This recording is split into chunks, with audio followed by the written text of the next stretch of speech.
Hello student, myself Abhishek Kumar Gupta. I'm assistant professor in ABS Engineering College Ghaziabad. Last class में हमने single line diagram देखा था. जैसा कि मैंने बताया था लास्ट क्लास में कि हम नेक्स्ट लेक्चर में देखेंगे choice of transmission voltage. Choice of transmission voltage. Clear? Transmission voltage का जो चॉइस होता है वो क्या होता है उसके बारे में हम डिस्कस करेंगे. तो हमारा जो एडवांटेज, अगर हम ट्रांसमिशन वोल्टेज की बात करें तो हम जनरली हाई वोल्टेज चूज करते हैं, हाई वोल्टेज लेते हैं. हाई वोल्टेज लेने के पीछे जो एडवांटेजेज हैं, यानी जो हम सेलेक्ट करते हैं, मतलब हम अपने जो पावर को ट्रांसमिट करते हैं वो एट हाई वोल्टेज करते हैं. क्लियर? यानी transmit the power at high voltage. Clear? क्या एडवांटेजेस है इसके पीछे वो देखते हैं हम जरा. क्यों हम हाई वोल्टेज पे ही इसको ट्रांसमिट करते हैं, तो उसके पीछे भी एडवांटेजेस हैं. क्या एडवांटेजेस है? पहला एडवांटेज ये है कि जो हाई वोल्टेज है, हाई वोल्टेज होने की वजह से आपका जो साइज है, reduces the size of conductor. जो हाई वोल्टेज पे पावर अगर ट्रांसमिट हो रहा है आपका, ये आपके कंडक्टर के साइज को रिड्यूस करेगा. कंडक्टर के साइज को रिड्यूस करने का मतलब क्या हो गया? Reduces the cost. ऑब्वियस सी बात है कि ये कॉस्ट को घटा देगा. इसके अलावा क्या रिड्यूस करता है? ये जो आपका वोल्टेज ड्रॉप है, clear, reduces the voltage drop in transmission line. यानी टाई लाइन में, जो आपका टाई लाइन मतलब ट्रांसमिशन लाइन होता है, ये ऑलरेडी मैंने आपको बताया था, जो वोल्टेज ड्रॉप है उसको रिड्यूस करेगा. जब ये रिड्यूस होगा तो ऑब्वियस सी बात है कि आपका जो वोल्टेज रेगुलेशन है वो आपका इंप्रूव होगा. Improve voltage regulation. क्लियर? ठीक है. तो ये दो एडवांटेज हो गए. इसके अलावा जो तीसरा एडवांटेज है वो है आपका efficiency. Increases the transmission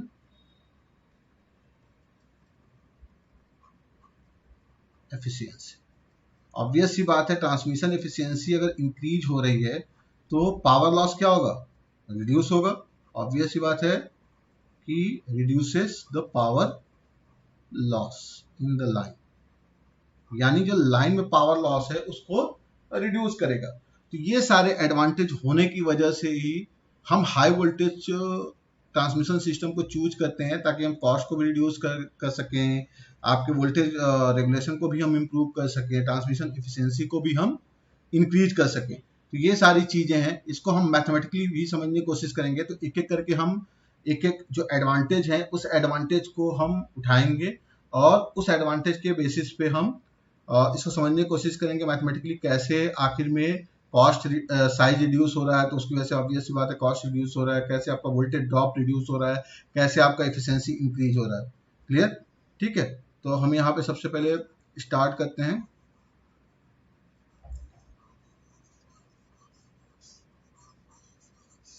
reduces the size of the conductor. Clear? ठीक है. तो चॉइस ऑफ ट्रांसमिशन वोल्टेज में जो हम पहला एडवांटेज लेके चल रहे हैं, रिड्यूसेस साइज ऑफ कंडक्टर, का मतलब ये होता है reduces the volume of conductor. Obvious सी बात है, अगर हम साइज की बात करेंगे तो वॉल्यूम ऑफ कंडक्टर अगर आपका रिड्यूस हो रहा है तो ऑब्वियस सी बात है कि साइज रिड्यूस होगा ही होगा. इसके मैथमेटिकल एनालिसिस को समझने से पहले हम दो चार चीजें क्लियर कर लेते हैं यहाँ पे कि हमें क्या क्या चीजें सेम लेके चलनी है. ठीक है. पहला चीज हम कांस्टेंट लेके चलेंगे, ट्रांसमिटेड पावर. जो आपका ट्रांसमिटेड पावर है वो सेम है, वो कांस्टेंट है, जिसकी वैल्यू पी के बराबर है. हम इसको कांस्टेंट मान के चल रहे हैं, ये चेंज नहीं हो रहा है. दूसरी चीज आपकी पावर लॉस. क्लियर। अभी हम पावर लॉस इसको निकालेंगे, देखेंगे कैसे पावर लॉस किस पे डिपेंड कर रहा है, क्या चीज़ है। ठीक है, तो पावर लॉस को भी हम यहाँ पे अभी यहाँ पे एज्यूम करके चलेंगे कि पीएल हमारा फिक्स है, वो वेरिएबल नहीं है, यानी यहाँ पे हम पावर लॉस को कांस्टेंट एज्यूम करके चलेंगे। क्लियर। ठीक है। थर्ड वन, ऑब्वियस सी बात है कि अगर आपने लाइन बिछाई है तो लेंथ ऑफ द लाइन तो फिक्स ही रहेगा। लेंथ ऑफ लाइन, इतने किलोमीटर के लेंथ में अगर आपको लाइन को बिछाना है एंड ट्रांसमिशन लाइन को डालना है तो लेंथ ऑफ लाइन तो फिक्स ही रहेगा, ये चीज क्लियर है आपको। ठीक है, तो इन सब चीज़ों को हम दिमाग में रखते हुए अपने मैथमेटिकल एनालिसिस को शुरू करने जा रहे हैं। क्लियर। तो सबसे पहले चीज यहाँ पे आपका क्या है, पावर ट्रांसमिटेड। और हाँ, एक चीज और बताना है मुझे कि 3 फेज बैलेंस सिस्टम होता है, ये तो क्लियर है आपको। तो हम जो एनालिसिस करेंगे, चूंकि 3 फेज बैलेंस सिस्टम होता है, तो अगर हम जो एनालिसिस करेंगे वो पर फेज एनालिसिस ही कर रहे हैं, यानी हम यहाँ पे जो भी एनालिसिस करने वाले हैं वो पर फेज एनालिसिस ही होने वाली है, पर फेज एनालिसिस ही करने वाले हैं हम लोग। जब पर फेज एनालिसिस करेंगे तो ऑब्वियस सी बात है कि अगर हमें ट्रांसमिटेड पावर पर फेज पी मिल रहा है तो टोटल पावर क्या हो जाएगा, पी प्लस तीनों फेज की वजह से पी प्लस पी यानी 3p के बराबर। तो पर फेज एनालिसिस चूंकि बैलेंस कंडीशन में है तो हम पर फेज एनालिसिस पे ही फोकस करेंगे और उसी के थ्रू हम समझने की कोशिश करेंगे कि अगर एक फेज के लाइन या वॉल्यूम में कमी आती है तो तीनों फेज में कमी आएगी आएगी, ओवरऑल कॉस्ट रिड्यूस होगा ही होगा। तो हम सारी चीजें यहाँ पे जो एनालाइज करेंगे वो पर फेज एनालिसिस बेसिस पे ही करेंगे। क्लियर। तो हम यहाँ पे देखते हैं कैसे हमें एनालिसिस को करना है। ठीक है, तो यहाँ पे सबसे पहले क्या है कि पावर ट्रांसमिटेड जो है वो कितना है हमारा P, और P की वैल्यू क्या हो जाएगी, अगर हमें पता है कि वोल्टेज V है, करंट हमारा I है, पावर फैक्टर phi है, यानी V यहाँ पे क्या है, वोल्टेज ऑफ द लाइन। और हाँ, चूंकि पर फेज एनालिसिस है ये, तो ये पर फेज वैल्यू है सारी की सारी। मैंने पहले ही बोल दिया है कि हम जो एनालिसिस करेंगे वो पर फेज करेंगे, तो सब कुछ ये पर फेज वैल्यू ही है। I the current in the conductor या current through the conductor and cos phi is the power factor. Clear. ठीक है, तो ये चीजें हमारे दिमाग में रहनी चाहिए। तो यहाँ पे P की वैल्यू क्या है, वी आई cos phi के बराबर। क्लियर, इक्वेशन नंबर 1 ले लिया हमने। ठीक है, अगर हम पावर लॉस की बात करें तो PL इक्वल टू क्या हो जाएगा, अगर करंट I है तो I स्क्वायर, रेजिस्टेंस की वैल्यू अगर R है तो I स्क्वायर इंटू R के बराबर। अगर हम R की बात करें तो R क्या होता है, अगर हमें किसी भी मटेरियल की रेसिस्टिविटी या लेंथ पता है, उसका क्रॉस सेक्शन एरिया पता है, तो रो इंटू एल बाई ए के बराबर होता है रेजिस्टेंस की वैल्यू। यानी PL की वैल्यू हम यहाँ से निकालें तो PL इक्वल टू क्या आ जाएगा, I square rho L by A. Clear. I की वैल्यू फ्रॉम इक्वेशन 1 अगर हम चूज करें, फ्रॉम इक्वेशन 1, इक्वेशन 1 से अगर हम I निकालें तो I की वैल्यू हमारी क्या मिलेगी, P upon V cos phi के बराबर। क्लियर। इस I की वैल्यू को हम जो पावर लॉस का फॉर्मूला निकाला हमने उसमें पुट कर दें तो PL इक्वल टू क्या हो जाएगा, I की वैल्यू हमें पुट करनी है P by V cos phi, P upon V square cos square phi into R की वैल्यू हमने क्या पुट कर दी थी, rho into L by A. Clear. तो अगर हम यहां से देखें तो A इक्वल टू क्या आ जाएगा, P square rho L upon PL into V square cos square five के बराबर। क्लियर। ये हमारी वैल्यू आ रही है एरिया, यानी एरिया हमारा क्या आ गया, P square O L P L V square cos square five के बराबर। क्लियर। जब हमें एरिया ये मिल गया, ठीक है, हमें क्या निकालना है, वॉल्यूम। वॉल्यूम क्या होता है, अगर हम वॉल्यूम की बात करें तो वॉल्यूम क्या होता है, वॉल्यूम इक्वल टू होता है cross sectional area into length of the line. Clear. ठीक है, cross sectional area into length of the line. Value put करें जरा हम, वॉल्यूम ऑफ कंडक्टर, अगर हम कंडक्टर का वॉल्यूम निकालें, चूंकि हम पर फेज एनालिसिस कर रहे हैं, तो V इक्वल टू क्या आ जाएगा, cross section area into length of the line. A की वैल्यू हमने क्या निकाल रखी है, P square rho L upon P L V square cos square five into L. Clear. तो ये वैल्यू क्या आ जाएगी हमारी, इसको मिटा देते हैं हम लोग। ठीक है, ये वैल्यू हमारी आ जाएगी, volume V equal to P square rho L square upon P L V square cos square five. अगर हम यहाँ पे देखें तो मैंने जैसा पहले ही बताया था कि लॉस को हमें कांस्टेंट लेके चलना है, ट्रांसमिटेड पावर को हमें कांस्टेंट लेके चलना है। ऑब्वियस बात है, जो भी कंडक्टर का मटेरियल हम यूज कर रहे हैं तो उसकी रेसिस्टिविटी फिक्स होगी, लेंथ हमारा फिक्स है ही है। तो एक तरह से अगर वॉल्यूम डिपेंडेंट है तो किस पे डिपेंडेंट है? It inversely proportional to V square and cos square five. Clear? तो हम यहां से देख सकते हैं कि हाई वोल्टेज और हाई पावर फैक्टर पे आपको क्या होगा? यहां पे हम क्या देख सकते हैं, चूंकि volume is inversely proportional to V square cos square five. Clear? तो यहां पे हम ये कह सकते हैं कि जो आपका वॉल्यूम है यानी साइज ऑफ द कंडक्टर आपका क्या होगा? एट, अगर हम यहां पे निकालना चाहें तो हम लिख सकते हैं at high voltage and high power factor, दोनों कंडीशन में क्या होगा? Volume of the conductor is reduces. अगर हम मतलब कहने का मतलब ये हो गया कि अगर हम वोल्टेज को बढ़ाते जाए पावर फैक्टर को भी हम हाई रखें तो उस कंडीशन में वॉल्यूम ऑफ द कंडक्टर क्या होगा? मिनिमम होगा। मतलब अगर बहुत हाई वोल्टेज ले रहे हैं तो कंडक्टर का वॉल्यूम क्या हो जाएगा? मिनिमम हो जाएगा। ऑब्वियस सी बात है, जब वॉल्यूम ऑफ कंडक्टर रिड्यूस हो रहा है तो कॉस्ट भी क्या होगा? Cost of the conductor reduces. Clear? तो हम यहां पे देख सकते हैं कि कैसे आपका वॉल्यूम हाई वोल्टेज पे डिपेंडेंट है, वो इनवर्सली प्रोपोर्शनल हो रहा है क्योंकि वोल्टेज के। तो ऑब्वियस सी बात है कि वॉल्यूम ऑफ कंडक्टर रिड्यूस होगा ही होगा अगर हम वोल्टेज को बढ़ाते ही जाए। तो ये एक मैथमेटिकल अप्रोच है कि हम कैसे इसको रिप्रेजेंट कर सकते हैं। ठीक है, अब हम सेकेंड पार्ट पे आते हैं, रिड्यूसेस वोल्टेज ड्रॉप। क्लियर? तो हमने पहले पार्ट को देख लिया कि कैसे हाई वोल्टेज पे क्या हो रहा है, आपका वॉल्यूम रिड्यूस हो रहा है। तो जो वॉल्यूम रिड्यूस हो रहा है तो ऑब्वियस सी बात है कि कॉस्ट भी रिड्यूस होगी ही होगी। अब हम बात करते हैं वोल्टेज ड्रॉप की। क्लियर? सेकेंड फेज में आते हैं हम। सेकेंड फेज क्या था हमारा? Reduces the voltage drop in the line. जो आपका ट्रांसमिशन लाइन है उसमें ये वोल्टेज ड्रॉप को रिड्यूस कर रहा है। कैसे करेगा? क्या मैथमेटिकल रिप्रेजेंटेशन होंगे? तो अगर हम वोल्टेज ड्रॉप की बात करें, एक ट्रांसमिशन लाइन में जो वोल्टेज ड्रॉप होगा वो क्या होगा? अगर हम बात करेंगे डेल्टा वी से हम रिप्रेजेंट कर रहे हैं इसको, तो क्या हो जाएगा? जो उस ट्रांसमिशन लाइन में करंट फ्लो हो रही है इनटू जो उसका इम्पिडेंस है। जेड क्या है यहाँ पे?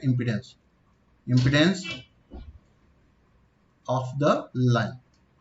ऑब्वियस सी बात है कि अगर आपका लेंथ फिक्स है तो इम्पिडेंस वैल्यू भी फिक्स होगी ही होगी। हमने अभी आई की वैल्यू निकाली थी पहले इक्वेशन में, तो आई की वैल्यू हमारी क्या आई थी? P upon V cos phi. Value put करें जरा, तो डेल्टा वी की वैल्यू क्या आ जाएगी? Delta V equal to I की वैल्यू हमने पुट करी P upon V cos five into Z. चूंकि जेड भी कांस्टेंट है, पी भी कांस्टेंट है, केवल वेरिएबल क्या है? पावर फैक्टर और वोल्टेज। यानी अगर हम बात करें यहाँ पे तो डेल्टा वी क्या हो रहा है? Inversely proportional to V cos phi हो रहा है। सेम लॉजिक यहाँ भी है, वहां स्क्वायर हो रहा था, यहाँ पे क्या है? सिंपल वी का कॉस फाइव के इनवर्सली प्रोपोर्शनल है। यानी यहाँ पे भी हम क्या देख रहे हैं कि at high voltage and high power factor क्या हो रहा है? Voltage drop in the line में जो वोल्टेज ड्रॉप हो रहा है वो क्या हो रहा है? रिड्यूस हो रहा है। क्लियर? जब ये रिड्यूस हो रहा है तो क्या हो रहा है? इसकी वजह से इंप्रूव वोल्टेज रेगुलेशन। आपका जो वोल्टेज रेगुलेशन, ऑब्वियस सी बात है कि ड्रॉप अगर रिड्यूस हो रहा है तो वोल्टेज रेगुलेशन इंप्रूव होना ही होना। क्लियर? तो मेरे ख्याल से आपको सेकेंड फेज भी समझ में आएगा कैसे आपका ये इंप्रूवमेंट हो रहा है। क्लियर? कि हाई वोल्टेज लेने पे हमारा जो वोल्टेज रेगुलेशन है वो इंप्रूव हो रहा है, हमारा जो वोल्टेज ड्रॉप है वो रिड्यूस हो रहा है। क्लियर? अब हम थर्ड पार्ट की तरफ बढ़ेंगे। थर्ड पार्ट क्या था हमारा? इंक्रीजिंग द ट्रांसमिशन एफिशिएंसी, जो वो ट्रांसमिशन एफिशिएंसी को बढ़ा रहा था। क्लियर? ठीक है। थर्ड पार्ट था हमारा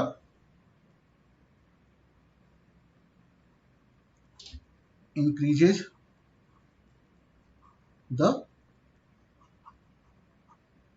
ट्रांसमिशन एफिशिएंसी। इसको मैं दो तरीके से बताऊंगा, एक तो जो आपका कन्वेंशनल मैथमेटिकल अप्रोच है उससे भी, और एक शॉर्टकट मेथड भी मैं सीधे सीधे बताऊंगा आपको कि आप सीधे सीधे उसको निकाल सकते हैं। क्लियर? ठीक है। तो यहाँ पे अगर हम बात करें, तो हमारा आउटपुट पावर क्या है?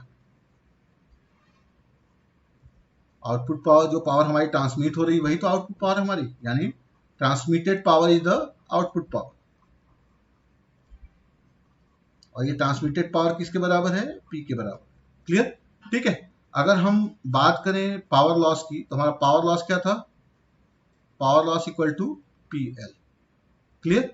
अगर हम इनपुट पावर की बात करें तो इनपुट पावर हमारा क्या आ जाएगा? Input power P input equal to क्या आ जाएगा? P output plus P loss के बराबर। पी आउटपुट की वैल्यू कितनी है? ट्रांसमिटेड पावर यानी पी के बराबर, और पी लॉस क्या है? पी एल के बराबर। क्लियर? जब हमें इनपुट पावर और आउटपुट पावर दोनों पता है तो ऑब्वियस सी बात है कि इफिशियंसी क्या हो जाएगी। अगर हम इफिशियंसी का फॉर्मूला देखें तो इफिशियंसी क्या होता है? P output upon P input. Clear? ठीक है। पी आउटपुट क्या है आपका? ट्रांसमिटेड पावर पी, ये आपका पी आउटपुट है। क्लियर? ठीक है। Transmitted power P, P input क्या हो जाएगा? P plus P loss. Clear? ठीक है। तो हमें ये पता है कि अब हमारा क्या है? फोकस है ट्रांसमिशन एफिशिएंसी पे, कैसे हम ट्रांसमिशन एफिशिएंसी को वोल्टेज के टर्म में देखते हैं और क्या हम उसे रिप्रेजेंट करते हैं। एफिशिएंसी को हम नीटा से रिप्रेजेंट करते हैं। क्लियर? तो यहाँ पे नीटा की वैल्यू आ गई है आपकी P upon P plus P loss. Clear? अब हम बात करते हैं यहाँ पे P लॉस की, तो P लॉस की वैल्यू क्या है हमारी? आई स्क्वायर आर। ठीक है। ये पर फेज एफिशिएंसी मैंने निकाला, कई लोग कंफ्यूज मत होइएगा कि ये पर फेज कैसे निकाल दिया एफिशिएंसी को। अगर हम पूरे फेज की बात करेंगे तो ऊपर नीचे 3 से मल्टीप्लाई करेंगे ही ना, 3/3, तो 3 से 3 कैंसिल आउट हो जाएगा। तो आप बिल्कुल परेशान मत होइएगा उसके लिए। ठीक है। तो आई स्क्वायर आर की अगर हम बात करें तो आई की वैल्यू हमने क्या निकाली थी? P upon V cos phi. Clear? लेकिन चूंकि हम ये जानते हैं, ये चीज आप थोड़ा सा ध्यान दीजिएगा कि जो करंट डेंसिटी होती है, यहाँ पे एक चीज बस फोकस करना चाहूंगा, current density is constant through out the conductor. Current same नहीं होता है, करंट तो लोड के अकॉर्डिंग चेंज होता है, बट कंडक्टर की प्रॉपर्टी के अकॉर्डिंग भी चेंज होता है। क्लियर? कि आपका क्रॉस सेक्शन एरिया क्या है, कैसे है, बट जो आपका मटेरियल है उसके बेसिस पे अगर हम बात करें तो करंट डेंसिटी इज कांस्टेंट। अगर हम करंट डेंसिटी की बात करें तो करंट डेंसिटी हमेशा कांस्टेंट होती है। और ये क्या होता है? जे इक्वल टू क्या होता है? Current upon area. J equal to I by A, यानी अगर हम आई की बात करें तो आई की वैल्यू क्या होगी? जे इंटू ए के बराबर। क्लियर? तो हम यहाँ पे इसको कैसे लिख सकते हैं कि यहाँ पे जे की वैल्यू क्या है? एक चीज याद रखिएगा, यहाँ पे जे की वैल्यू क्या है? कांस्टेंट है। ठीक है ना? यानी यहाँ जो ये जे है, करंट डेंसिटी मैंने क्या बोला? कांस्टेंट है, तो जे भी यहाँ पे क्या है? कांस्टेंट। क्लियर? जे यहाँ पे कांस्टेंट है। मैंने क्या पुट किया कि आई की वैल्यू जे के टर्म में पुट की, J square A square into R. R की वैल्यू क्या होती है? Rho into L by A. ठीक है। तो अगर हम इसको सॉल्व करेंगे तो ये क्या आ जाएगा? J square rho L into A के बराबर। क्लियर? तो पी लॉस, बाकी सारी चीजें क्या है? कांस्टेंट है। जे भी कांस्टेंट है, रो भी कांस्टेंट है, एल भी कांस्टेंट है। यानी अगर आप यहां से देख रहे हैं तो पी लॉस की वैल्यू, यानी अगर पी लॉस की बात करें, पीएल, पीएल क्या हो रहा है? Directly proportional to cross sectional area. Clear? और हमने क्रॉस सेक्शन एरिया के टर्म में देखा था कि क्रॉस सेक्शन एरिया क्या हो रहा था? Inversely proportional to V square cos square phi था। अगर आपको याद हो तो मतलब स्लाइड के पीछे वाले हिस्से पर अगर आप जाएंगे तो आप वहां पे इजीली देख सकते हैं कि हमने जब क्रॉस सेक्शनल एरिया निकाला था तो उसकी वैल्यू क्या निकाली थी। वो वैल्यू मैं पुट कर देता हूं अभी। ठीक है। हमारा जो क्रॉस सेक्शनल एरिया निकला था ए की वैल्यू प्रीवियस से P square rho L upon V square cos square five. Clear? आप एक बार चेक कर लीजिएगा पीछे ही। ठीक है, ये हमारा निकल के आया था cross sectional area P square rho L, sorry यहाँ पे लॉस टर्म भी आया था, पीएल भी आया था। ठीक है, तो हमने यहाँ पे क्या देखा था कि जो एरिया है वो inversely proportional to V square cos square phi है। यहाँ भी हमने जो कैलकुलेट करके निकाला है कि जो लॉस है वो डायरेक्टली प्रोपोर्शनल टू एरिया है। तो ऑब्वियस सी बात है, जब डायरेक्टली प्रोपोर्शनल टू एरिया है और यहाँ पे एरिया भी क्या हो रहा था, V square cos square five के प्रोपोर्शनलिटी में, इनवर्सली प्रोपोर्शन में था। तो पी लॉस जब आपका डायरेक्टली प्रोपोर्शनल टू एरिया है और ये inversely proportional to V square cos square phi है, तो ऑब्वियस सी बात है यहाँ पे कि अगर आप हाई वोल्टेज लेंगे, high voltage high power factor लेंगे तो एरिया रिड्यूस होगी, एरिया रिड्यूस होगी तो लॉस भी रिड्यूस होगा, क्योंकि लॉस जो है वो directly proportional to cross sectional area. Clear? ठीक है, तो ये चीज हमेशा आप ध्यान रखिएगा। ठीक है ना, कि ये एक अच्छा मैथमेटिकल अप्रोच है। आप सीधे सीधे एरिया की प्रोपोर्शनलिटी दिखा के और सीधे सीधे बता सकते हैं कि लॉस रिड्यूस हो रहा है, लॉस रिड्यूस हो रहा है, तो ऑब्वियस सी बात है कि एफिशिएंसी आपकी बढ़ जानी ही जानी है। अगर हम यहाँ पे एफिशिएंसी की बात करें तो एफिशिएंसी आपका क्या था, बताते हैं पहले।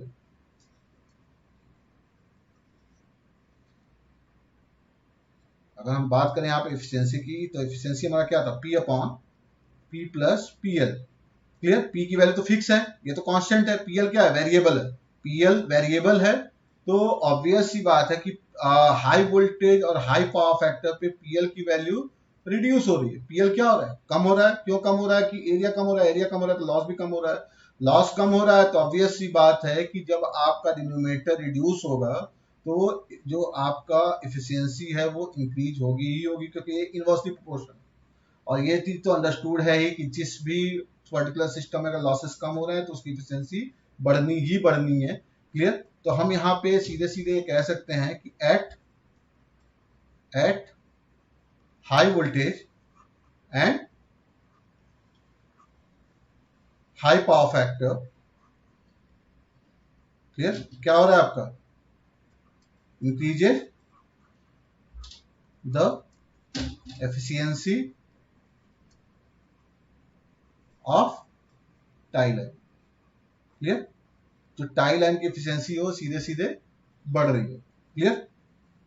तो ये एक अप्रोच है, इस अप्रोच के थ्रू आप सीधे सीधे सॉल्व कर सकते हैं। जो दूसरा अप्रोच है हमारा वो एक प्योर मैथमेटिकल अप्रोच है, उसको भी मैं बता देता हूं आपको।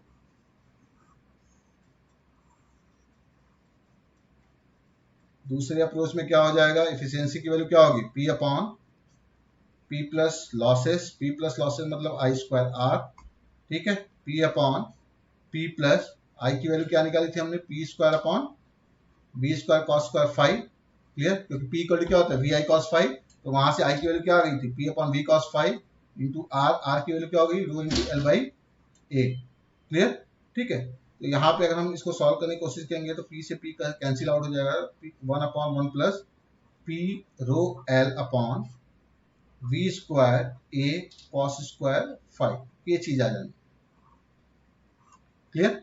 तो हम पर्टिकुलरली केवल और केवल इफिशियंसी पे फोकस कर रहे हैं। तो इफिशियंसी फोकस करने का मतलब ये आपने मटेरियल चूज कर लिया है, आपने कंडक्टर का साइज भी चूज कर लिया है, यानी ए फिक्स हो गया, एक तरह से सब कुछ फिक्स हो गया है। तो आप इस मैथमेटिकल एक्सप्रेशन में क्या देख रहे हैं कि V square cos square five, अगर ये हाई वोल्टेज है, हाई वोल्टेज होने का मतलब क्या हो गया, इसकी वैल्यू बढ़ी, इसकी वैल्यू बढ़ने की मतलब कि ये वैल्यू क्या हो जाएगी, घटेगी। ये वैल्यू घटने का मतलब क्या हो गया, डिनोमिनेटर घटना, डिनोमिनेटर घटने का मतलब क्या हो गया, जो आपकी इफिशियंसी है वो इफिशियंसी की वैल्यू बढ़ जाएगी। ये भी एक अप्रोच है, लेकिन आप ये लॉस वाला जो अप्रोच है, सीधे सीधे directly proportional to area represent करना, वो अप्रोच ज्यादा अच्छा है। उसमें आप इजीली हैंडल कर सकते हैं, चीजों को इजीली समझ सकते हैं। तो मेरे ख्याल से आपको क्लियर हुआ होगा कैसे हाई वोल्टेज पे आपकी ट्रांसमिशन एफिशिएंसी बढ़ रही है। क्लियर? ठीक है, तो ये सब चीजें तो है ही, मतलब ये एडवांटेज है हाई वोल्टेज चूज करने का। बट हाई वोल्टेज अगर जितना ही ज्यादा हम हाई वोल्टेज लेंगे किसी भी सिस्टम में, अगर हम हाई वोल्टेज ज्यादा लेते हैं तो कुछ डिसएडवांटेजेस भी हैं। क्लियर? ठीक है, तो ड्यू टू हाई वोल्टेज और इस हाई वोल्टेज को अगर हम बढ़ाते जाएं, ठीक है, due to high voltage of transmission line या टाई लाइन, वो सब चीजें तो हो ही रही है, रिडक्शन हो रहा है साइज में, रिडक्शन हो रहा है वोल्टेज ड्रॉप में, इंक्रीमेंट हो रहा है एफिशिएंसी में, लेकिन साथ ही साथ अगर आप हाई वोल्टेज लेंगे तो इंसुलेशन लेवल भी आपको क्या करना पड़ेगा, बढ़ाना पड़ेगा ना। तो ये क्या करेगा, increases cost of insulation, insulation के कॉस्ट को ये बढ़ाएगा। जब इंसुलेशन का कॉस्ट क्या हो रहा है, इसकी वजह से बढ़ रहा है। इसके अलावा जो आप ट्रांसफार्मर यूज करेंगे, ऑब्वियस ही बात है कि हाई वोल्टेज के अकॉर्डिंग आप ट्रांसफार्मर यूज करेंगे, तो वो उसके वजह से ये क्या करेगा, ट्रांसफार्मर का भी कॉस्ट को बढ़ाएगा, क्योंकि जितना ज्यादा वोल्टेज लेवल आप बढ़ाएंगे ट्रांसफार्मर कॉस्ट तो बढ़ता ही जाएगा। क्लियर, ठीक है। इसके अलावा जो भी आप स्विच गियर इक्विपमेंट यूज करेंगे प्रोटेक्शन के लिए, वो भी क्या करेंगे, हाई कैपेसिटी का यूज करेंगे, तो वो भी क्या होगा, increases cost off switch gear, यानी प्रोटेक्शन स्कीम का भी कॉस्ट क्या हो जाएगा, बढ़ जाएगा। इसके अलावा जो भी आप टर्मिनल इक्विपमेंट लगाएंगे, चाहे वो टावर हो, टावर इसलिए बोल रहा हूं मैं क्योंकि ग्राउंड से क्लियरेंस कितना होगा, क्या होगा, कैसे होगा, तो उसका भी कॉस्ट बढ़ता है, यानी increases cost of terminal equipment. जो भी टर्मिनल इक्विपमेंट, चाहे वो कूलिंग के लिए आप यूज कर रहे हो, सबका कॉस्ट ये बढ़ा रहा है। क्लियर। तो हाई वोल्टेज लेने की वजह से ये ड्रॉबैक भी आ रहे हैं कि इनके कॉस्ट हमारे बढ़ रहे हैं। एडवांटेजेस क्या क्या थे, एडवांटेजेस, पहला एडवांटेज था reduces size of conductor. Clear, conductor का साइज रिड्यूस करना। दूसरा advantage reduces voltage drop, voltage drop को रिड्यूस करना। और तीसरा एडवांटेज था इंक्रीजेज एफिशिएंसी। क्लियर, ये सारी चीजें ठीक हैं, ये तो अच्छी बात है कि ये सब चीजें हमें मिल रही हैं, ठीक है, हाई वोल्टेज चूज करने पे। लेकिन जो आपके अदर इक्विपमेंट्स हैं उसके भी कॉस्ट क्या हो रहे हैं, बेवजह बढ़ रहे हैं। तो हम ये नहीं चाहेंगे कि हमारी इकोनॉमी भी बेवजह इम्बैलेंस हो जाए इन सब चीजों की वजह से। इसीलिए हमें क्या करना पड़ता है कि हमें ऐसा आना बुना बनाना पड़ता है, ऐसा सिलेक्शन करना पड़ता है ताकि हम इकोनॉमिक चॉइस ऑफ वोल्टेज कर पाए इन दोनों चीजों को बैलेंस करके। ठीक है, हम क्या करते हैं, by balancing two situations, by balancing all the situation, सारे सिचुएशन को बैलेंस करते हुए हमें क्या करना पड़ेगा, हमें ऐसा चॉइस करना पड़ेगा वोल्टेज का जो कि क्या हो, economic choice of transmission voltage, economic choice of transmission voltage. Economic इसलिए बोल रहा हूं क्योंकि कॉस्ट पे कोई फर्क ज्यादा ना पड़े, ये ना हो कि कॉस्ट को घटाने के चक्कर में हम इफिशियंसी को भूल जाए। इकोनॉमिक का मतलब ये नहीं होता केवल पैसा ही, हमें इफिशियंसी, हमें वोल्टेज ड्रॉप, ये सारी चीजों को भी दिमाग में रखना है। क्लियर, तो economic choice of transmission voltage हमें करना पड़ता है ताकि हम सारी चीजों को बैलेंस कर सकें। और ये जो economic choice of transmission voltage होता है, किस पे बेस्ड होता है, based on the level of power transmission. ये चीज जो बेस्ड होती है, based on the level of power transmission. जो आप पावर ट्रांसमिशन कर रहे हैं उसके लेवल पे ये सारी चीजें डिपेंड करती हैं। तो मेरे ख्याल से आपको क्लियर हुआ होगा कैसे हम चॉइस करते हैं ट्रांसमिशन वोल्टेज का। जो एडवांटेज है वो एडवांटेज तो है, लेकिन डिसएडवांटेजेस भी हैं कि क्या क्या चीजें हमारी किसके किसके कॉस्ट बढ़ते जाते हैं। क्लियर, अब हम देखेंगे कि क्लासिफिकेशन, यानी जो ट्रांसमिशन लाइन वोल्टेज है उसको एक पावर सिस्टम स्ट्रक्चर में कैसे क्लासिफाई किया गया है, कितने पार्ट में क्लासिफाई किया गया है, उस चीज को हम देखेंगे यहाँ पे। ठीक है, तो नेक्स्ट सेगमेंट है हमारा classification of transmission voltage based on their voltage level. Clear, ठीक है, तो नेक्स्ट टॉपिक है आपका classification of power line voltage level. Clear, voltage level के बेस पे क्या क्लासिफिकेशन है, ठीक है। अगर हम क्लासिफिकेशन की बात करें तो इसको दो कैटेगरी में हम कैटेगराइज कर सकते हैं। एक आपका ट्रांसमिशन लेवल,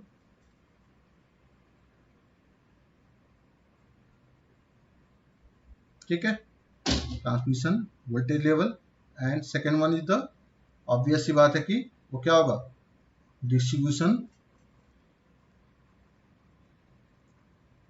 वोल्टेज लेवल होगा, ठीक है। ट्रांसमिशन वोल्टेज लेवल में कितने तरह के मतलब वोल्टेज लेवल होते हैं। पहला होता है हाई वोल्टेज, क्लियर, इसको हम रिप्रेजेंट करते हैं टर्मिनोलॉजी से HV, ये की स्टैंडर्ड टर्मिनोलॉजी है। और हाई वोल्टेज जो होता है उसकी कैपेसिटी होती है 33 kV, क्लियर। उसके ऊपर हम आते हैं extra high voltage, clear, extra high voltage, इसको हम रिप्रेजेंट करते हैं EHV लाइन से, यानी EHV लाइन को हम बोलते हैं एक्स्ट्रा हाई वोल्टेज लाइन। और इस लाइन की जो कैपेसिटी होती है वो आपकी 66 kV, 132 kV and 220 kV, clear, ये इसकी कैपेसिटी होती है। इसके ऊपर हम अगर रेंज को बढ़ाते हैं तो हम इसको बोलते हैं modern extra high voltage, clear, इसको रिप्रेजेंट करते हैं हम MEHV से, MEHV से। और modern high extra high voltage जो कैपेसिटी होती है वो होती है 400 kV की, क्लियर। अगर इसके ऊपर लेवल बढ़ता है तो हम उसको बोलते हैं ultra high voltage, ultra high voltage, इसको हम रिप्रेजेंट करते हैं शॉर्ट फॉर्म से UHV लाइन। तो कहीं भी अगर आप देखिए HV line, EHV line, MEHV line, तो ये ऐसे ही ये वर्ड यूज किए जाते हैं। UHV लाइन इसकी कैपेसिटी होती है 765 kV से ऊपर, 765 kV और एबव, क्लियर। अगर हम डिस्ट्रीब्यूशन वोल्टेज लेवल की बात करें तो ऑब्वियस सी बात है यहाँ पे तो बस दो ही लेवल हैं, क्लियर, ठीक है। एक आपका है प्राइमरी डिस्ट्रीब्यूशन वोल्टेज लेवल और second one is the secondary, clear, ये ऑलरेडी डिस्कस भी हो चुका है। प्राइमरी वोल्टेज लेवल क्या होता है 11 kV, क्लियर, और ये आपका क्या होता है 400 volt line to line, three phase अगर 4 वायर सिस्टम होता है ये। अगर लाइन टू न्यूट्रल निकालना होता है तो क्या करते हैं हम 400/√3 कर देते हैं, वो 230 वोल्ट के बराबर आता है। तो ये क्लासिफिकेशन होते हैं एक पावर लाइन वोल्टेज लेवल के कि कैसे हम इसको क्लासिफाई करते हैं, प्राइमरी डिस्ट्रीब्यूशन और सेकेंडरी डिस्ट्रीब्यूशन का 11 kV और 400 वोल्ट। और ट्रांसमिशन लाइन के केस में HV line, EHV line, MEHV line, UHV line होते हैं। तो मेरे ख्याल से आपको चॉइस ऑफ ट्रांसमिशन वोल्टेज और वोल्टेज लेवल का क्लासिफिकेशन क्लियर हुआ होगा, ठीक है। नेक्स्ट लेक्चर में हम कंपेरिजन करेंगे सप्लाई सिस्टम का। तो मेरे ख्याल से आपको आज का लेक्चर समझ में आया होगा, जो भी कॉन्सेप्चुअल व्यू है वो भी समझ में आएंगे। अगर कोई क्वेरी है तो आप चैट बॉक्स में छोड़ सकते हैं, ठीक है। आई होप अगर आपको समझ में आया हो तो प्लीज इसको फॉरवर्ड करिए, शेयर करिए, लाइक करिए, ठीक है। Thank you very much.